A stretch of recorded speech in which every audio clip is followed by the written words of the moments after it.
اور یہ پریکٹس یہ آگاہی کی مہم اسی لیے میں دے رہی ہوں کہ آپ کسی نکالوں کے پاس نہ چلے جائیں، آپ کسی عطائی کے ہاتھوں نہ چڑھ جائیں، آپ کو مکمل شعور ہو، علم ہو، اور پھر جا کر کے آپ جب کراس کوشچننگ کریں گے اپنے طبیب سے تو وہ بھی پھر آپ کو دوا دینے سے پہلے 10 بار سوچے گا کہ اس مریض کو ہاتھ میں لینا ہے کہ نہیں لینا ہے۔ تو ہوشیار اور سمجھداری سے زندگی گزاریے، کیونکہ صحت بہت قیمتی چیز ہے، اور صحت ہے تو تندرستی ہے،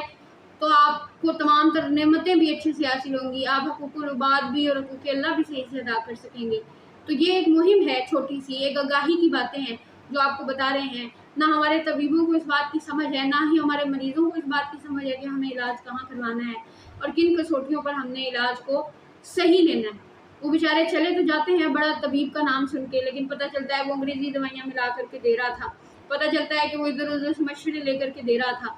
تو اس کا کیا فائدہ؟ ہم نے اپنے مرض کو ہی علاج بنا لیا ہے۔ امید کرتی ہوں کہ آج کے اس سیشن میں آپ کو کچھ نہ کچھ سیکھنے کو ملا ہوگا۔ لمبی ویڈیو نہ ہو اس لیے اس کو آج یہی مکمل کر رہی ہوں۔